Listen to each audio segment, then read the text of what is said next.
G'day everybody, my name is Lowell and welcome to the channel. So I've really been enjoying these military videos that I've been reacting to. This one is going to be Delta Force smoked 20 insurgents and rescued 70 civilians in 2015. Let's jump into this one. 2015. An elite team of Delta Force operators storm a makeshift Iraqi prison, reinforced and guarded by IS insurgents. Basically, to go kinetic on it, but until then, you're gonna have in a desperate attempt to liberate 70 innocent civilians held captive within, after both human and intercepted intelligence revealed the hostages would soon be executed. And as the team made their assault, chaos would unfold, as the team was met with heavy resistance, resulting in the prison catching fire. And with the clock ticking to free the hostages, one Delta Force operator would run through the flames and gunfire to liberate them. This is the story of Medal of Honor recipient Thomas Payne. Damn!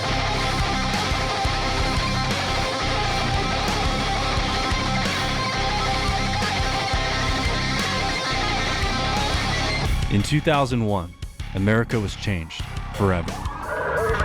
And 17-year-old high schooler and South Carolina native Thomas Payne was changed too, as he enlisted in the United States Army not even a year later at the age of 18.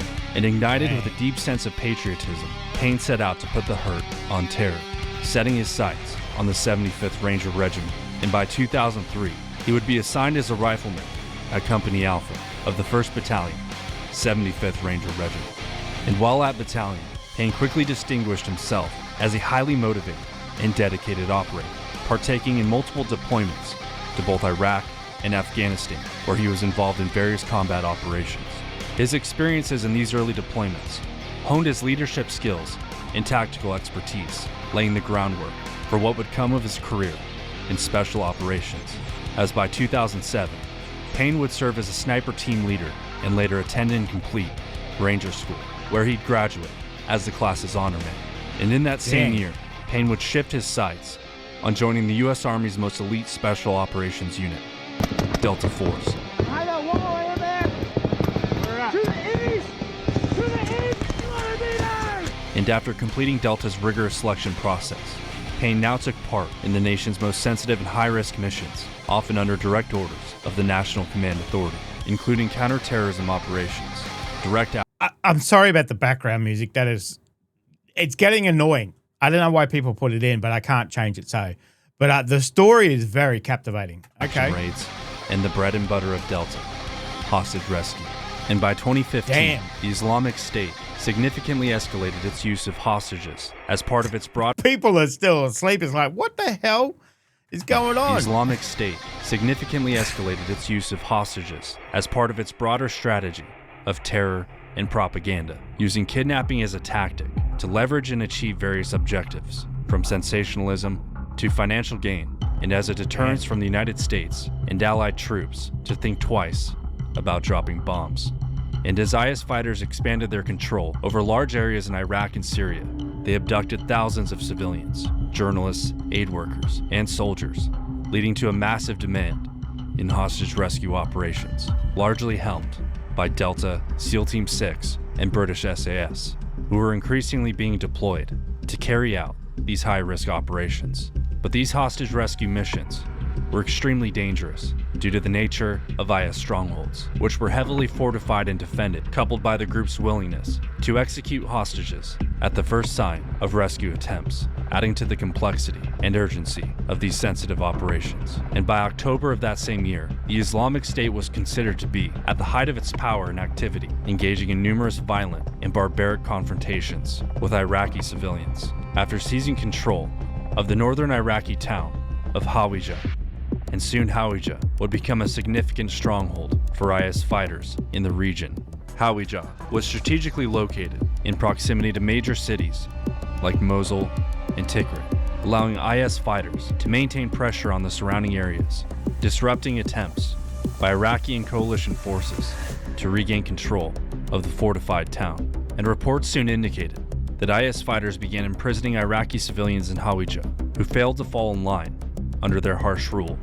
And many of these hostages were accused to be members of Iraqi security forces, local tribe leaders, or civilians collaborating with the Iraqi government and coalition forces. These hostages were placed into makeshift prison cells, with many chained and tethered within, inside 2 large buildings, with limited points of entry within a fortified compound and heavily guarded by 30 IS fighters. And as further reports came in regarding their inadequate and unsustainable living situation, intercepted communications and human intelligence discovered the hostages were soon to be executed en masse.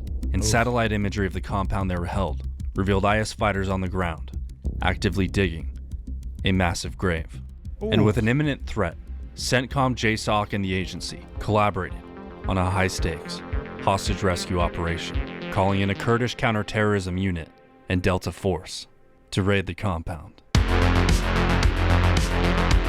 can't imagine being a hostage where you might see them digging a grave, or you get a gist of, it's coming. They're coming, they're going to get rid of us. That'd be terrifying, terrifying.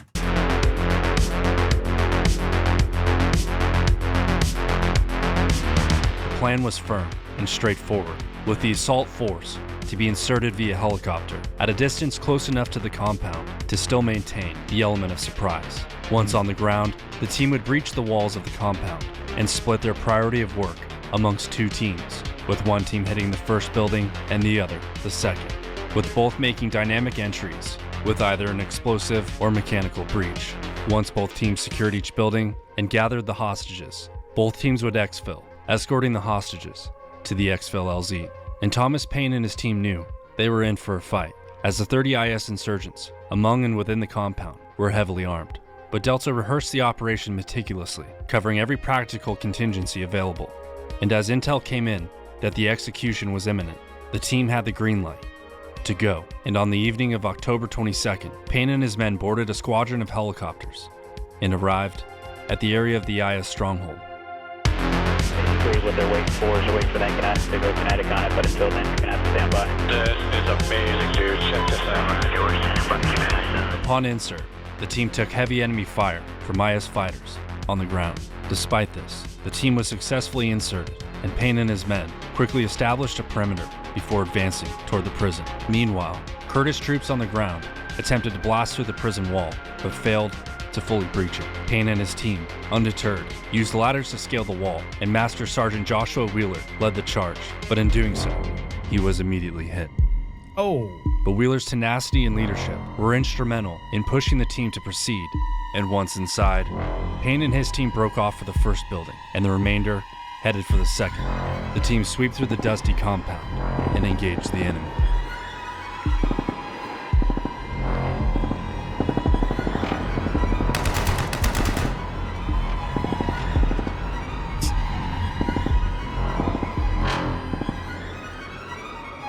As they continued to move through the building, Payne and his team located the first hostage room and began screening hostages and cutting them loose, freeing 38 hostages in total.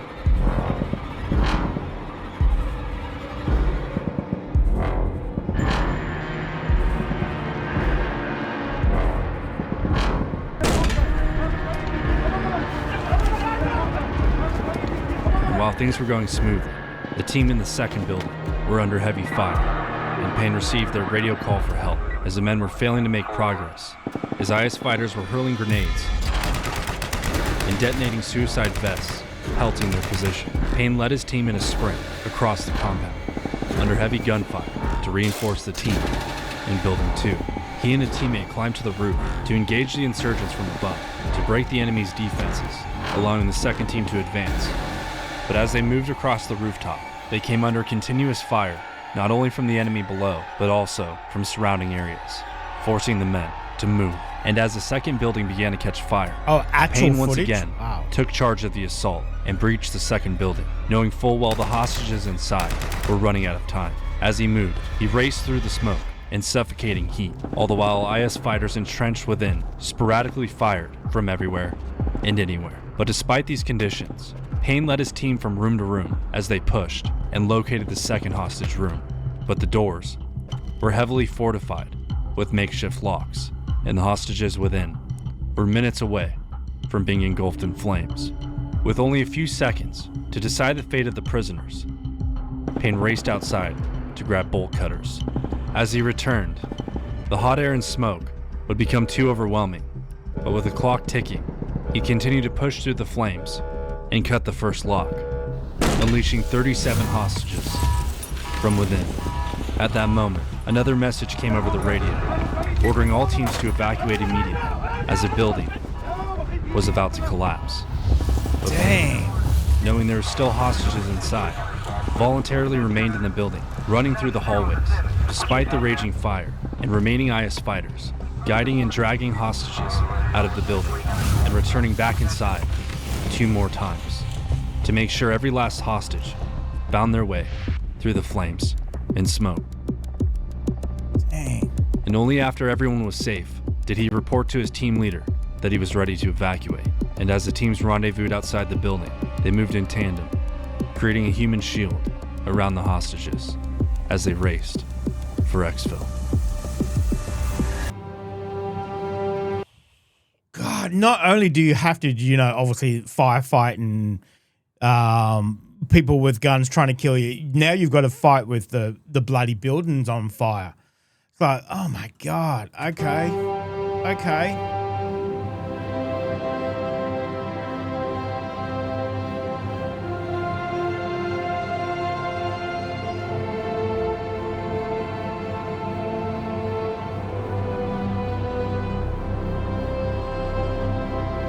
Delta Force operator and Master Sergeant Joshua Wheeler succumbed to his wounds during the operation. Bugger. And it was his sacrifice that led to Thomas Payne and his team successfully rescuing a staggering 70 hostages from the compound, while simultaneously neutralizing 20 IS fighters in the process. On September 11th of 2020, during a ceremony at the White House, Thomas Payne was awarded the Medal of Honor.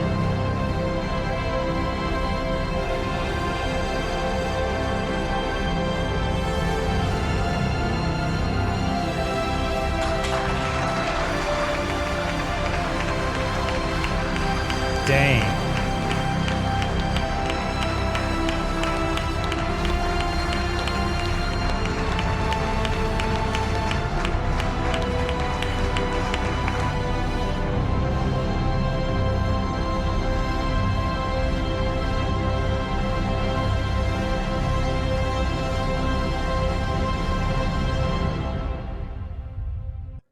So that was a great video. We've heard about Delta Force before. We've heard of all the training that they do. But when you see it in actual action, you hear what they actually do. It's just like, maybe a little bit more training might be okay. It's just like, as I said, you're not only just dealing with that situation, going in, you've got things to do. You've got people to rescue. You've got people to fight. Then you've got to deal with the buildings on fire. So that, throws in a spanner in the works as well too. So, man, that's crazy. That's crazy, isn't it? Just in and out. They lose one, which is never good, obviously, in any, operation that you do, to lose a member of your team. But they got 70 people out. That is amazing. That is amazing. As I said, I'm really enjoying doing these military videos. I know nothing about the military. I was never in it, never thought about going into it. But now hearing about it now, it's just like, oh, man, all these people sacrificing their lives, putting their lives in danger, getting people out, rescuing people, being there when the world needs them. It doesn't matter if it's American Delta Force or Australian SAS, whatever it is. People go above and beyond. And there's people like that still continue to do that. It's just crazy. It is crazy. It is definitely built different, and they definitely should be honored as much as we can. That was crazy. Crazy story. So let me know if you enjoyed that, guys. Thank you very much for joining me. Make sure you stay safe, and I will definitely see you in the next reaction video.